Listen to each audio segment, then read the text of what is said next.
दोस्तों, बिहार चुनाव में अपनी सत्ता और प्रतिष्ठा बचाने के लिए बीजेपी ने नीतीश कुमार से अलग अपनी रणनीति पर काम करना शुरू कर दिया है। नीतीश कुमार ने 19 साल शासन संभाला है। आप जानते हैं, कई बार पाले बदले, दुश्मनी और दोस्ती दोनों निभाई, लेकिन कभी भी सांप्रदायिक राजनीति नहीं की। मगर अब उनके बिहार में बीजेपी खुलकर सांप्रदायिक कार्ड खेल रही है और साथ ही नीतीश कुमार की नीति के खिलाफ आरक्षण विरोधी काम भी कर रही है।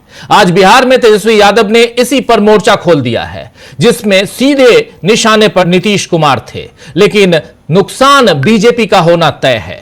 उधर राहुल गांधी के 2 दिन के गुजरात दौरे के बाद बीजेपी को गुजरात में डर तो लग ही रहा है और यूपी में भी अब बीजेपी घबराई हुई दिख रही है। तमाम बातों पे हम चर्चा करेंगे, लेकिन राहुल गांधी 2 दिन गुजरात में रहे और गुजरात में उनका एक भाषण काफी वायरल है। उस भाषण में उन्होंने अपने लोगों, अपने साथियों और विद इन दी पार्टी जो कह सकते हैं, यानी अंदरूनी गतिविधियों में जो उनके साथी, उनके सहयोगी, उनके कार्यकर्ता लिप्त नहीं हैं, बल्कि वो बीजेपी और आरएसएस के लिए काम कर रहे हैं, उन लोगों के लिए भी राहुल गांधी ने जो पैगाम दिया है, उसकी बानगी जरा राहुल की जुबानी सुन लीजिए। चर्चा आगे बढ़ाएंगे, गुजरात से इधर उत्तर प्रदेश होते हुए बिहार भी चलेंगे, क्या कुछ चल रहा है। और उन सबके बीच कल से जो लोकसभा और राज्यसभा की गतिविधियां शुरू होंगी, यानी संसद का सत्र और उसका दूसरा बजट सत्र, उसका दूसरा फेज जो कल से शुरू हो रहा है, उस पर भी चर्चा। लेकिन पहले सुनिए राहुल गांधी को।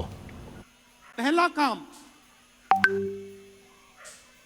ये जो 2 ग्रुप से इनको अलग करना है सीधा। अगर हमें सख्त कार्रवाई करनी पड़ी, 10, 15, 20, 30, 40 लोगों को निकालना पड़ा, निकाल देना चाहिए।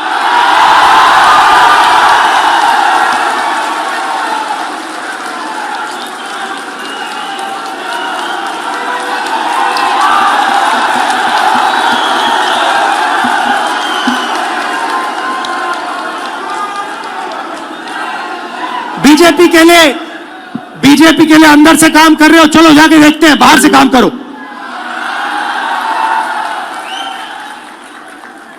तुम्हारी वहां जगह नहीं बनेगी, बाहर फेंक देंगे तुम्हें। तो पहला काम यह कर।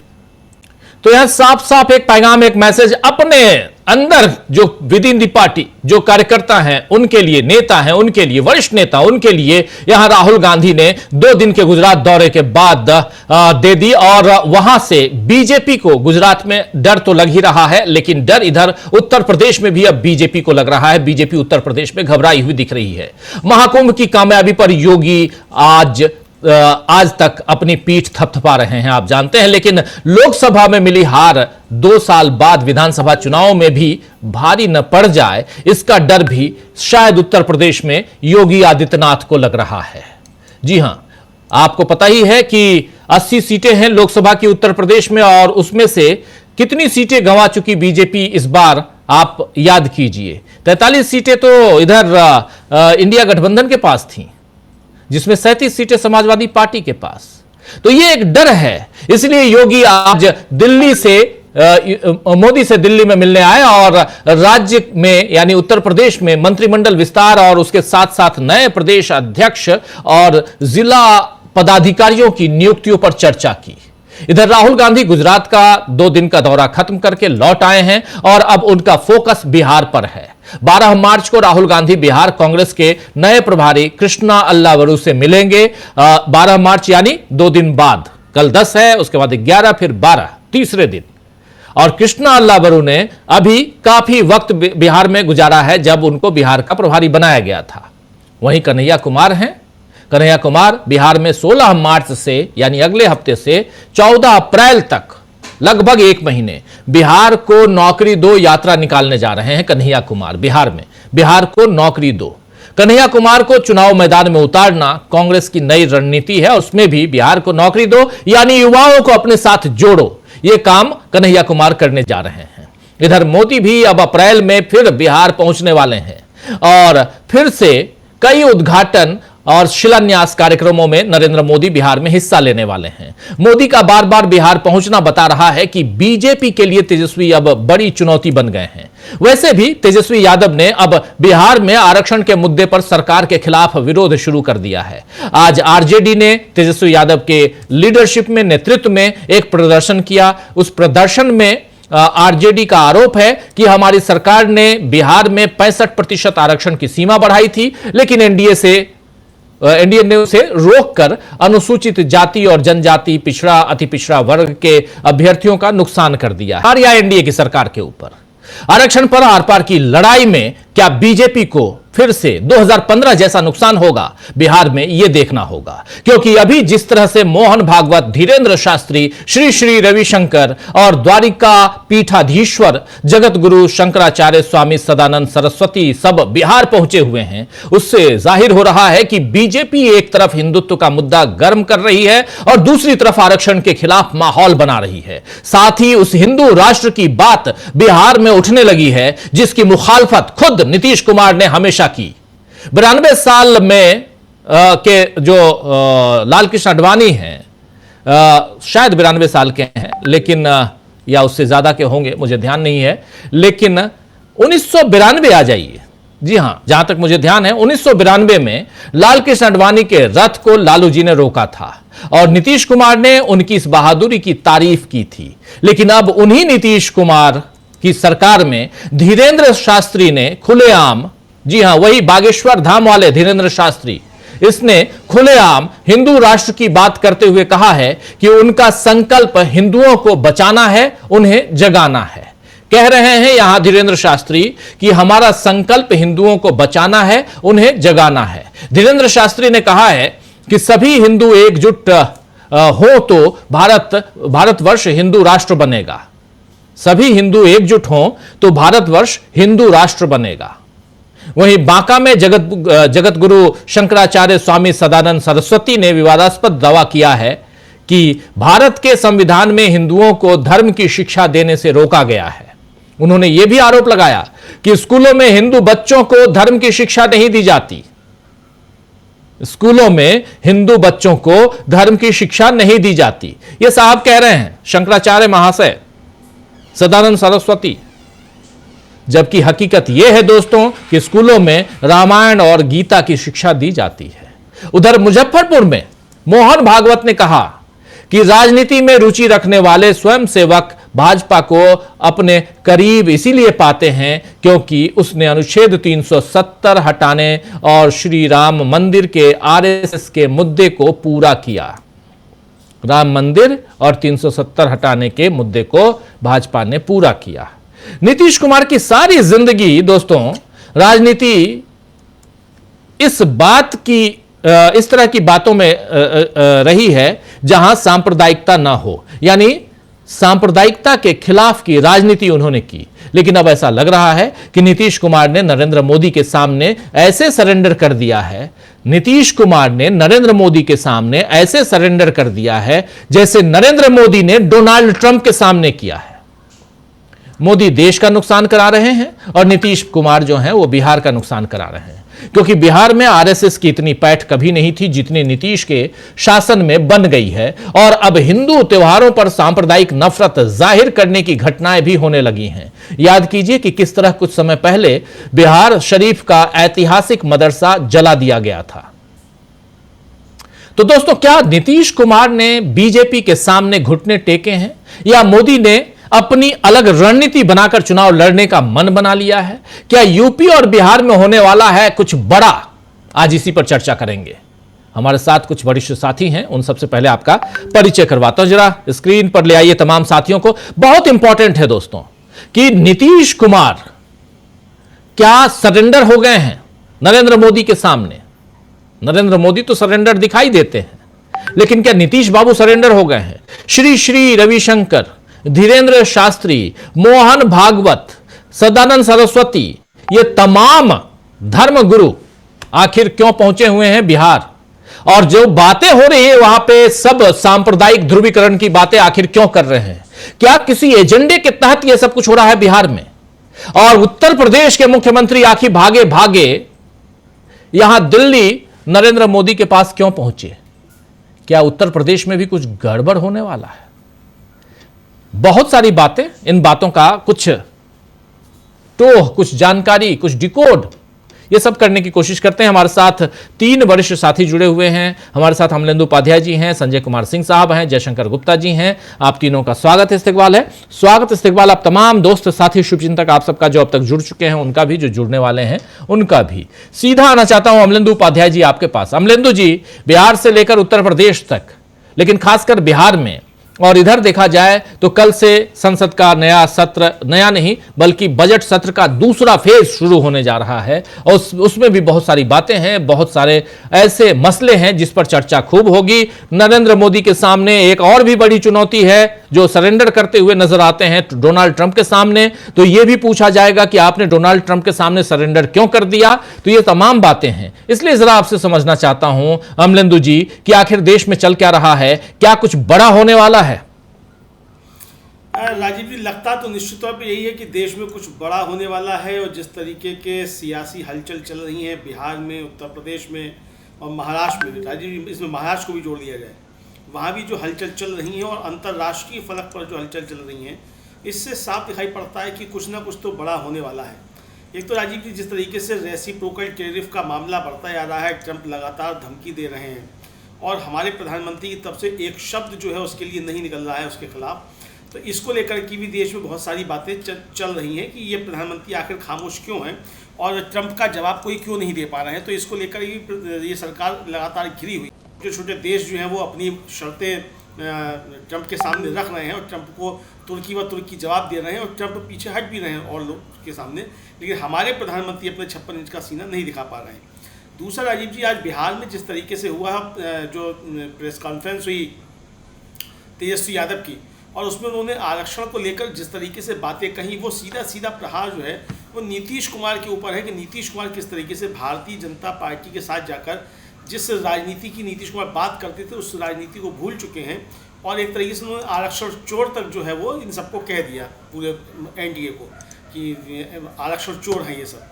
तो ये जो तेजस्वी ने आज हमला बोला है राजीव जी, और इस समय बोला है कि जब मोहन भागवत जो हैं वो बिहार में मौजूद हैं और मोहन भागवत बता रहे हैं कि अब बुरे दिन जो है जाने वाले हैं और अच्छे दिन आने वाले हैं। हालांकि शब्द का इस्तेमाल नहीं किया उन्होंने, अच्छे दिन आने वाले हैं, वरना तो मोदी जी से सवाल पूछे जाने लगते कि अच्छे दिन का क्या हुआ भाई, जो 11 साल पहले आपने कहा था कि अच्छे दिन आने वाले हैं, लेकिन बाद मोहन भागवत ने वही कही है कि अच्छे दिन आने वाले हैं। तो अब मोहन भागवत के कौन से अच्छे दिन आने वाले हैं, क्योंकि उन्होंने कहा है कि दुर्दिन जो है वो ख़त्म होने वाले हैं, दुर्भाग्य के दिन ख़त्म होने वाले हैं। तो भाई बिहार का अब तक क्या दुर्भाग्य था? अगर बिहार में अभी तक दुर्भाग्य था तो भारतीय जनता पार्टी पिछले 19 साल से इस दुर्भाग्य में साथ क्यों दे रही थी? वहाँ भागवत से सवाल तो बनता है कि भागवत जी ये बताइए कि आपकी भारतीय जनता पार्टी जिसके आप प्रमुख हैं, जो आपके राजनीतिक फ्रंट है भारतीय जनता पार्टी, वो 19 साल से इस दुर्भाग्य को क्यों बढ़ावा दे रही थी, इस दुर्भाग्य में क्यों भागीदार बनी हुई थी? तो अगर बिहार का कोई दुर्भाग्य था तो इस दुर्भाग्य की जिम्मेदार भारतीय जनता पार्टी है। या तो राजीव जी मोदी जी और भागवत जी के बीच में कुछ ज़्यादा छिड़ गई है कि अब भागवत जी जाकर बिहार में बता रहे हैं कि भारतीय जनता पार्टी जो वो दुर्भाग्य के साथ थी, तो अब वो ये बताना चाहते हैं, या फिर जो है ये कि यही है कि भारतीय जनता पार्टी अब तय कर चुकी है कि नीतीश कुमार को अब धक्का दिया जाना है। और ये राजीव जी भारतीय जनता पार्टी की जो हरकतें हैं उनसे साफ समझ में आता है कि नीतीश कुमार के खिलाफ अब अंदरूनी चीज़ें जो हैं वो एनडीए में होने लगी हैं और भारतीय जनता पार्टी अब नीतीश कुमार को धकेलना चाहती है। ये उसका सबसे बड़ा लक्ष्य इस समय मालूम पड़ता है। उसी तरीके की तैयारियाँ चल भी रही हैं। भागवत जी के बयान हों चाहे तमाम बाबा जो बिहार में पहुँच गए हैं, वो सब जो कर रहे हैं वो नीतीश कुमार के लिए ही नया सिरदर्द पैदा कर रहे हैं। तो नीतीश कुमार अब इनसे कैसे बाबाओं से निपटते हैं और किस तरीके से मोहन भागवत से निपटते हैं और किस तरीके से बीजेपी से निपटते हैं। फिलहाल तो वो उनकी जो वीडियोस वायरल हो रहे हैं सब कभी किसी के पैर छूने लगते हैं, कभी किसी के पैर छूने लगते हैं। तो क्या इस स्थिति में नीतीश कुमार पहुंच गए हैं कि अब पैर छूकर ही मुख्यमंत्री बनना चाहते हैं? इसका मतलब क्या नीतीश कुमार ने खुद जो हार मान ली है कि अब वो मुख्यमंत्री बनने के लायक नहीं रहे या उनके पास उनकी क्षमता नहीं रही? ये सवाल भी नीतीश कुमार के ऊपर राजीव जी उठ रहे हैं। इधर उत्तर प्रदेश में राजीव जी जिस तरीके से योगी आदित्यनाथ के खिलाफ बीजेपी के अंदर भी जिस तरीके से चीज़ें चल रही हैं, उससे साफ जाहिर होता है कि कुछ ना कुछ मामला चल रहा है। हालांकि कहा यह जा रहा था कि जब मिल्कीपुर का उपचुनाव हो जाएगा उसके बाद योगी जी से बदला लिया जाएगा, लेकिन अब मिल्कीपुर भी चुनाव जीत चुके हैं और मिल्कीपुर का चुनाव क्या, जब महाराष्ट्र जीत लिया, हरियाणा जीत लिया, दिल्ली जीत लिया, तो अब योगी जी रहें या ना रहें तो क्या ज़रूरत है अब योगी जी की भी। तो हो सकता है भारतीय जनता पार्टी के अंदर ये भी चल रहा हो कि जब हमको सब कुछ चुनाव आयोग के जरिए कर ही लेना है तो योगी जी की भी ज़रूरत क्या है, कुछ ना कुछ कर लिया जाएगा, कोई केशव प्रसाद मौर्य या कोई और कोई भी जो है एक बैठा दिए जाएंगे, चलता रहेगा। पर्ची किसी की भी निकल आएगी तो पर्ची वाला मुख्यमंत्री उत्तर प्रदेश में भी हो जाएगा, तो दिक्कत क्या है। तो हो सकता है राजीव जी यहाँ भी कुछ चल रहा है, चूँकि नरेंद्र मोदी से मुलाकात योगी जी की जो हो रही है ये काफ़ी ज़्यादा महत्वपूर्ण है, क्योंकि अभी तक तो जो था दुआ सलाम नहीं होती थी, एक दूसरे का नमस्ते नहीं ले रहे थे। अब मुलाकात भी हो रही है दिल्ली आगमन पर, जो है ना नोएडा तो कई बार आए हैं योगी आदित्यनाथ, कितनी बार मिले हैं जाकर प्रधानमंत्री से, तो अब जाकर मिलना हो रहा है, तो इसका मतलब हो सकता है कि कुछ बड़ा हो सकता है राजीव जी होली पे जो है कुछ ना कुछ बिहार और उत्तर प्रदेश दोनों में बड़ा हो जाए, इस तरीके की संभावनाएं जो बताई जा रही हैं, जो चर्चा चल रही है। तो हो सकता है कि होली पर जो है वो कुछ रंग गुलाल जो है वो उत्तर प्रदेश में भी छिड़क दिया जाए मोदी जी की तरफ से, ऐसा भी हो सकता है राजीव जी। जी, बहुत कुछ हो सकता है। होली की बात आप कर रहे हैं, बढ़िया है। होली अभी अगले सप्ताह है, लेकिन उससे पहले इधर संसद का सत्र भी शुरू हो रहा है, अगेन मतलब दूसरा फेज उसका बजट सत्र का। लेकिन उससे पहले बिहार में जो कुछ हो रहा है और एक साथ इतने बाबाओं को वहां उतारा गया है, योगी आदित्यनाथ का भागे भागे दिल्ली आना क्या मायने रखता है, जरा समझना चाहता हूं जयशंकर जी आपसे। कैसे देखते हैं जयशंकर जी, देश की सियासत दोनों जगह यूपी और बिहार में सियासी हलचल बढ़ी हुई है, क्या कुछ बड़ा होने वाला है? अब बिहार में तो चुनाव ही होने वाला है, तो उसमें कुछ ना कुछ तो उसमें बड़ा होने ही वाला होगा ही होगा। लेकिन सबसे बड़ी बात है कि भारतीय जनता पार्टी और जो उसका परंपरागत जनाधार है उसके छाती पे सांप लौटते रहा है कि कैसे 1989 के बाद से, 90 के बाद से रादर कहिए, कि पिछड़े जातियों के दो लोग बिहार की राजनीति को कंट्रोल कर रहे हैं, लालू प्रसाद यादव या फिर नीतीश कुमार। कोई भी अगड़ी जाति का, सवर्ण जाति का मुख्यमंत्री इसके बाद से नहीं बन पाया है। और भाजपा लगातार, इस बार तो सीटें उसकी ज्यादा हो गई, उसके बावजूद वो दूसरे दर्जे के सहयोगी बन करके वो नीतीश कुमार को झेल रहे हैं। तो उनके मन में बार बार ये बात तो उठती है कि भाई अब इससे मुक्ति पाना चाहिए, अब इसे छुटकारा पाना चाहिए, और सारा खेल इसी को लेकर के हो रहा है। तो दूसरा यह है कि जो बाबाओं का खेल है, मतलब दुर्भाग्य की बात है कि इन सबों को कोई अदालत में खींच कर ले नहीं जाता है। जिस ढंग की बात हो, क्या बोलते हैं, भोगेश्वर धाम, क्या धाम उसका कोई, वो जो शास्त्री है, तो वो तो जिस ढंग की भाषा बोल रहा है वो तो संविधान के विरुद्ध है। इस तरह की भाषा आप कैसे बोल सकते हैं? हिंदू राष्ट्र बनाएंगे, हिंदू एकजुट होंगे और ये करेंगे वो करेंगे, इस तरह की बातें करने का मतलब है कि सीधी सीधी संविधान विरोधी है, उसको अदालत में खींचना चाहिए। और यही वो बाबा है ना, जब इलाहाबाद के महाकुंभ तथा कथित महाकुंभ में लोग मरे, भगदड़ में मरे, तो इसने कहा कि जो मरे वो तो मोक्ष, सीधे मोक्ष को प्राप्त हो गए। अरे भाई ठीक है, तो तुम भी क्यों नहीं मोक्ष को प्राप्त हो गए यार? तुम भी जाते भगदड़ में शामिल हो जाते, भीड़ में शामिल हो जाते। तुम्हारे लिए तो वीवीआईपी स्नान ध्यान की व्यवस्था कराई गई और तुम इस तरह की बातें कर रहे हो। तो कहीं ना कहीं कुछ तो, जब भी कोई चुनाव आता है राजीव जी, तो बाबाओं की अचानक सक्रियता बढ़ जाती है, उनके बड़े ऐसे कुत्सित बोल शुरू हो जाते हैं। अब आप देखिए जिस तरह से उत्तर प्रदेश में अभी जो एक पुलिस के अधिकारी का जो बयान आया होली पर, ये सारी कार्रवाइयां जो है एक सिलसिले में हैं। औरंगजेब को लेकर के जिस तरह से बहस छेड़ी जा रही है, पूरे देश भर में बहस चलाने की कोशिश की जा रही है, ये सब कहीं ना कहीं आरएसएस और भारतीय जनता पार्टी की चुनावी राजनीति का ही एक हिस्सा है। और इसके मद्देनजर ये सारे काम ये लोग कर रहे हैं। उसी में बाबाओं का इस्तेमाल, धर्म का इस्तेमाल, मतलब मजाक का विषय बना दिया है। और तेजस्वी ने सही पकड़ा है, तेजस्वी ने जो किया है कि भाई हम आरक्षण के बारे में हमारा जो कमिटमेंट रहा है, जातिगत जनगणना तो चलो ठीक है, वहां उन्होंने आंकड़े तैयार कर लिए थे, उस पर उन्होंने 65% रिजर्वेशन देने की बात भी कर दी थी, लेकिन अब उस पर रोक लग गई है। अब रोक लग गई है तो जाहिर सी बात है इसमें दलित, पिछड़े, अति पिछड़े, महादलितों का हिस्सा ही मारा जा रहा होगा। तो उसको इशू बनाया है तेजस्वी यादव ने। दूसरी तरफ जो कांग्रेस की सक्रियता बढ़ी है राजीव जी, जो कृष्णा अल्लावरू हैं, वो काफी रणनीतिकार माने जाते हैं, चुनावी राजनीति के विशेषज्ञ माने जाते हैं, और कर्नाटका में शायद कांग्रेस की जीत में उनका बड़ा योगदान भी बताया जाता है रादर। तो उनको भेजा गया है, तो वो थोड़ा परिस्थितियों को समझने में लगे हैं और कैसे एक्टिवेट किया जाए कांग्रेस को। अब राहुल गांधी जाएंगे तो जाहिर सी बात है एक नई ऊर्जा बिहार के कांग्रेस के लोगों को भी मिलेगी। और जो कन्हैया कुमार को लॉन्च करने की बात हो रही है वहां पे कि 1 महीने का वो बेरोजगारों को रोजगार दो, बिहार के लोगों को रोजगार दो, ये अभियान चलाने वाले हैं, तो उससे युवाओं में असर पड़ सकता है। खासतौर से जो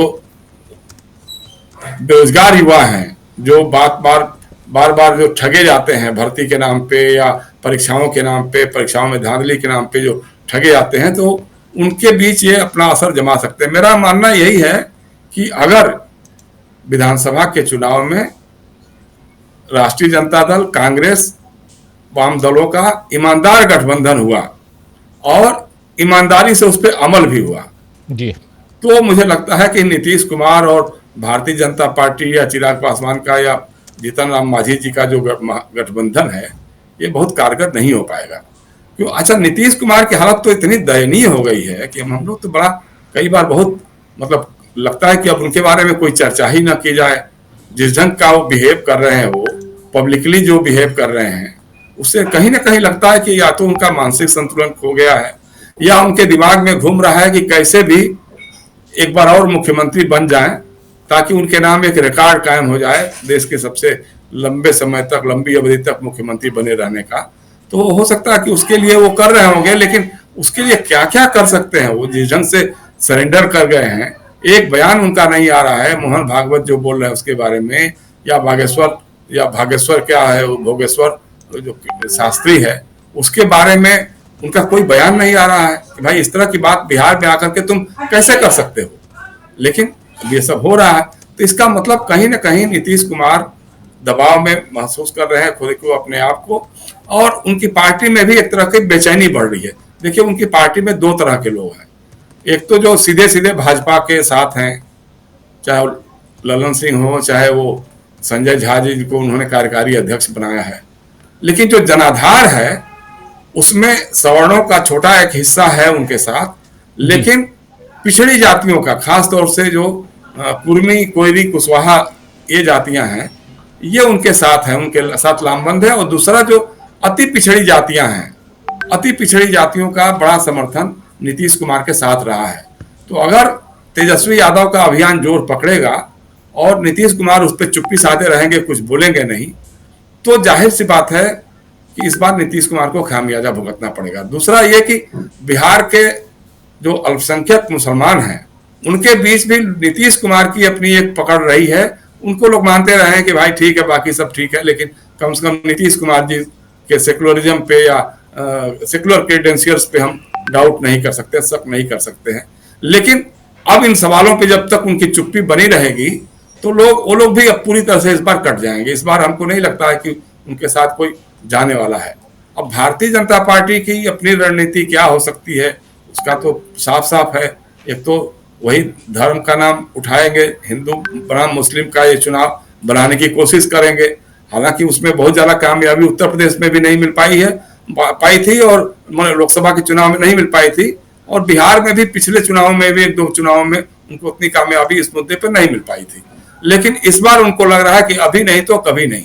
इस बार अगर हमारी सरकार बन जाती है बिहार में, जैसे अभी महाराष्ट्र में बना लिया, हरियाणा में बना लिया, दिल्ली में बना लिया, तो एक तरह का जो अश्वमेध यज्ञ है उनकी जीत का, वो अगर बिहार में फेल हो जाता है तो फिर दोबारा हम लोग कभी लौट नहीं पाएंगे। क्योंकि तेजस्वी यादव महागठबंधन के नेता घोषित कर दिए गए हैं, और अगर उनकी नेतृत्व में सरकार बनती है, राजद, कांग्रेस और वाम दोनों की सरकार बनती है, तो भाजपा के लिए बहुत बड़ी चुनौती हो जाएगी। क्योंकि ये जो नारा दे दिया ना आरक्षण के लिए, आरक्षण बचाओ अभियान चलाने का, चाहे वो सुप्रीम कोर्ट में लड़ने का हो या सड़क पर जाकर के लड़ना हो, तो इसके असर दूरगामी पड़ेंगे। ये भारतीय जनता पार्टी के लोगों को भी पता है।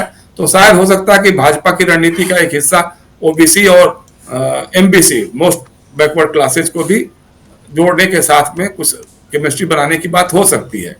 दूसरी बात जो आपने कही थी उत्तर प्रदेश के बारे में, उत्तर प्रदेश में तो बाबा हमारा जो है योगी, डाल और पात दोनों का खेल चल रहा है। मोदी जी, अमित शाह जी चाहते हैं कि भाई इनसे जितनी जल्दी मुक्ति मिल जाए, हमारा अपना कोई आदमी जाकर के बैठ जाए, क्योंकि वो बार बार वो न सिर्फ मोदी जी अपने लिए बल्कि अपने उत्तराधिकारी के लिए भी एक चुनौती मानते हैं बाबा योगी आदित्यनाथ को। ये कहीं ना कहीं लगता है, और मुझे लगता है कि शायद हो सकता है कि दबी जुबान से, या जो आरएसएस भी जब मोदी जी 75 साल पूरा करेंगे तो एक दबाव बनाने की कोशिश होगी कि भाई अब जो नियम आपने सबके लिए बनाए थे उस नियम का पालन करते हुए आपको भी किसी और को सत्ता सौंपनी चाहिए। मोदी जी करेंगे कि नहीं करेंगे, उनकी आदत, उनकी रणनीति और कार्यशैली को जानते हुए लगता नहीं है कि वो ऐसा करेंगे। लेकिन अगर ऐसा करते हैं तो फिर पेशबंदी अभी शुरू हो रही है। अब अमित शाह जी सामने आएंगे, योगी आदित्यनाथ जी सामने आएंगे, या कोई और चेहरा, राजनाथ सिंह जी भी इधर कुछ बोलने लग गए हैं। तो ये सारी चीजें हैं। तो भाजपा में एक तरह का माहौल तो उथल पुथल का जरूर है। वो क्या करेंगे लोग, क्या नहीं करेंगे, ये बिहार बड़ा भारी उनके लिए मुनस्सर करेगा। बिहार में हारेंगे या जीतेंगे, ये उनकी भविष्य की राजनीति के लिए बहुत महत्वपूर्ण होगा। उसके बाद ही कुछ करेंगे। मुझे लगता है कि अभी तो उत्तर प्रदेश में कैबिनेट का एक्सपेंशन करने की बात भी हो रही है कि शायद कैबिनेट का पुनर्गठन करेंगे, क्योंकि योगी आदित्यनाथ अपने 2-3 सहयोगियों से बहुत प्रसन्न नहीं है। खासतौर से जो सहयोगी दलों के संजय निषाद और ओम प्रकाश राजभर हैं, उनके जो हालिया बयान आ रहे हैं, जिस ढंग के बयान आ रहे हैं, उसको लेकर के योगी आदित्यनाथ भी बहुत प्रसन्न नहीं है। तो हो सकता है कि कल प्रधानमंत्री से बात करेंगे या मिलकर के उन्होंने इस पर कोई चर्चा करेंगे कि भाई कैबिनेट रिशफल करना है, नहीं करना है, क्या करना है। तो ये सारी बातें हो सकती हैं। लेकिन ये बात सही है कि मोदी और अमित शाह जी की आंख में किरकिरी बन करके तो आदित्यनाथ लगातार बने हुए हैं और बने हुए हैं। तो इसलिए अब देखा जाए क्या होता है। जी राजीव जी, बिल्कुल बिल्कुल आप सही कह रहे हैं कि आगे देखना होगा कि क्या होता है। लेकिन बहुत महत्वपूर्ण है, बहुत इंपॉर्टेंट है कि इस देश की और खासकर जो बिहार और उत्तर प्रदेश की सियासत है उसका असर बहुत ज़्यादा पड़ने वाला है आने वाले समय में। और बिहार के अलावा वक्फ बोर्ड का मामला जब अगर आता है तो नीतीश बाबू भी और उधर दूसरी तरफ चंद्रबाबू नायडू भी, ये दोनों फंसे हुए नजर आते हैं। जरा आना चाहता हूं अमलिंदु उपाध्याय जी एक बार फिर आपके पास, और नीतीश कुमार की पार्टी के नेताओं से, नीतीश कुमार से भी, और उधर चंद्रबाबू की पार्टी टीडीपी उनके नेताओं, उनसे भी वक्फ बोर्ड के लिए मुस्लिम पर्सनल लॉ बोर्ड के जो नेता हैं वो उन लोगों ने बात की है और अपना विरोध जताया है। और चूंकि कल से अब पार्लियामेंट का सेशन शुरू हो रहा है, वक्फ विधेयक इसमें आना है और उसे पास कराने की कोशिश करेगी भाजपा। लेकिन यहां कैसे, कितना फंसी हुई यहां नजर आती है ये दोनों पार्टियां, जरा आपसे समझना चाहता हूं। और बहुत इंपॉर्टेंट इसलिए है क्योंकि अगर यहां दोनों पार्टियां नरेंद्र मोदी की सरकार का साथ देते हुए नजर आएंगी, जो अभी सरकार में है वो साथ देते हुए नजर आती हैं, तब आने वाले समय में, चलिए बिहार का चुनाव है, नीतीश बाबू के लिए वो कितना खतरनाक हो सकता है सरकार के साथ जाना। और अगर नहीं देते हैं, यानी सरकार का साथ नहीं देते हैं, तब क्या होगा। यहां इधर और उधर वाली बात है, लेकिन बहुत ही एज पे हैं, तलवार की धार पे हैं, यह माना जाए। बिल्कुल राजीव जी, बहुत तलवार की धार पर है। खासतौर से नीतीश कुमार बहुत तलवार की धार पर है। चंद्रबाबू नायडू के लिए तो अभी खैर लंबा समय है, 4 साल से ज़्यादा का समय है कि वहाँ जब चुनाव होने हैं। लेकिन नीतीश कुमार जी के लिए तो चुनाव हाल फिलहाल सामने ही है, बिल्कुल आंखों के सामने है। तो अब संकट नीतीश कुमार के सामने होगा कि नीतीश कुमार इस पर क्या रुख अपनाते हैं। अगर उन्होंने राजीव जी भगवा पूरी तरीके से धारण कर लिया है तब तो कोई बात ही नहीं है, फिर तो जय श्री राम करेंगे अपने नीतीश कुमार जी और भागवत कथा पढ़ेंगे, तो वक्फ बोर्ड के खिलाफ जाकर, मतलब उस पर सरकार के साथ में जाकर वोट करेंगे फिर और उसको पास कराएंगे। और अगर नीतीश कुमार जैसा कि कहते रहते हैं, अभी तक उनका दावा रहा है कि वो समाजवादी हैं और उन्होंने अपने सिद्धांतों से समझौता नहीं किया है, अगर ये बात सही है राजीव जी, तो फिर नीतीश कुमार इसका विरोध वहाँ उनको करना चाहिए। लेकिन जिस तरीके से राजीव जी ललन सिंह ने लोकसभा में खड़े होकर इस बिल के समर्थन में जिस तरीके से बातें कही थी, उससे बड़ा संकट महसूस होता है कि नीतीश कुमार की पार्टी इस मसले पर लोकसभा में एकजुट रह पाएगी कि नहीं रह पाएगी। ये राजीव जी मुझे लगता है कि भारतीय जनता पार्टी इस समय नीतीश कुमार को हर तरीके से तोलना भी चाहती है और तोड़ना भी चाहती है, दोनों काम करना चाहती है। तोलना ये चाहती है कि नीतीश कुमार में कितना दम है कि ये विरोध के स्वर किस हद तक उठा सकते हैं, सत्ता इनके लिए कितनी प्यारी है, ये कहाँ तक जाकर अपने सिद्धांतों से समझौता कर सकते हैं, कितना आगे बढ़कर जाके ये पढ़ सकते हैं। तो ये तो इस मामले में तो तोलना चाहती है। वक्फ बोर्ड पर नीतीश कुमार की जो है वो तुलाई हो जाएगी कि नीतीश कुमार जो कितने पानी में खड़े हुए हैं। जो अभी तक बात करते रहे। भाई इधर तो वक्फ बोर्ड का राजीव जी बिल लाया जा रहा था, उधर घोषणा की जा रही थी बिहार में कि वो मदरसे जो है बनाए जाएंगे 200 नए, ये घोषणा की जा रही थी कि उसी समय बिल आने के बाद। तो यानी नीतीश कुमार ने उस समय अपनी जो थी वो बता दी थी कि किस तरीके से वो राजनीति वहाँ करना चाहते हैं बिहार में। लेकिन अब सवाल ये है कि जिस तरीके से विपक्ष के लोगों के जेपीसी में जो प्रत्यावेदन थे उनको अस्वीकार कर दिया गया, डिसेंट नोट्स नहीं दिए गए, उसमें बताया ही नहीं गया कि डिसेंट नोट्स हैं, और वो सीधे एक रिपोर्ट जो थी वो सौंप दी गई, पास कर दी गई। तो जाहिर सी बात है राजीव जी कि नीतीश कुमार हो चाहे चंद्रबाबू नायडू हो, दोनों लोगों ने उस जेपीसी में सरकार के उस बिल का समर्थन किया होगा, तभी हुआ है, वरना इनकी तरफ से भी कोई आने चाहिए थे प्रत्यावेदन। और इससे पहले राजीव जी वो जो दिल्ली में जलसा हुआ था तमाम मुस्लिम संगठनों का, और उसमें साफ तौर पर जो था वो चंद्रबाबू नायडू और नीतीश कुमार से कहा गया था, वो जो उनके चंद्रबाबू नायडू की पार्टी के एक अल्पसंख्यक मोर्चे के नेता थे, उनका बयान बहुत तेज़ी से वायरल हुआ था। तो अब इस पे सीधा सीधा सवाल जो है वो नीतीश कुमार और चंद्रबाबू नायडू से होगा, ये देखना होगा कि ये लोग अब कहाँ खड़े होते हैं। इधर राजनीति जिस तरीके से चंद्रबाबू नायडू ने जो लड्डू के मसले को लेकर आंध्र में राजनीति करना शुरू की थी, तो ये समझ में आता है कि चंद्रबाबू नायडू भी अब शायद जो है वो जय श्री राम करने लगे हैं, और या उसी तरफ की राजनीति करना चाहते हैं, हो सकता है इस तरह की राजनीति करना चाहते हैं, लेकिन फिर उससे बैक हुए थे वो। लेकिन नीतीश कुमार के सामने सबसे बड़ा संकट जो है इस समय इस मसले पर नज़र आता है। तो नीतीश कुमार को बीजेपी राजीव इस मसले पर तोड़ना भी चाहती है, और तोड़ना इस तरीके से चाहती है कि अगर नीतीश कुमार ये तय करते हैं कि उनको इस के बिल के समर्थन में नहीं जाना है, तो देखना होगा कि नीतीश कुमार के कितने लोग इस बिल के विरोध में वोट करते हैं और कितने सरकार के पक्ष में वोट करते हैं। लेकिन ये होगा तभी जब नीतीश कुमार ये तय करेंगे कि उनकी पार्टी इस बिल का विरोध करेगी। अब देखना ये है कि नीतीश कुमार ये हिम्मत जुटा पाते हैं कि नहीं जुटा पाते हैं कि इसका विरोध किया जाए। तो नीतीश कुमार को बीजेपी ये तोड़ना चाहती है कि अगर इस बिल पर ये साथ रहते हैं नीतीश कुमार भारतीय जनता पार्टी के, तो नीतीश कुमार के साथ भारतीय जनता पार्टी आगे के संबंधों पे लगता है पुनर्विचार करेगी किस तरीके से उसको करना है। तो यानी एक तरीके से कहा जाए राजीव जी, बीजेपी शायद ये मौका तलाश रही है कि नीतीश कुमार किसी भी तरीके से कोई ऐसा मौका दें कि भारतीय जनता पार्टी नीतीश कुमार से पल्ला झाड़ सके। तो हो सकता है कि नीतीश कुमार को इसी बहाने जो है अलग किया जाए कि इन्होंने हमारा साथ नहीं दिया, इसलिए बीजेपी जो है वो बिहार में अलग अकेले चुनाव लड़ेगी, ऐसा भी हो सकता है। चूँकि इंडिया गठबंधन ने जिस तरीके से मनाही कर दी है नीतीश कुमार की एंट्री की कि नीतीश कुमार की एंट्री नहीं होगी, तो नीतीश कुमार के सामने चारा सिर्फ यही है, या तो बीजेपी के साथ रहें या फिर अलग जाकर चुनाव लड़ें, यानी 3 महामोर्चे फिर चुनाव लड़ें।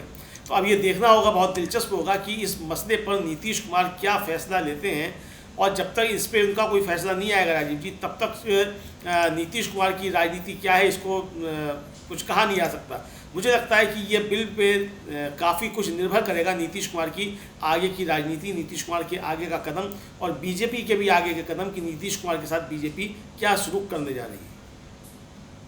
जी जी, जरा आपसे भी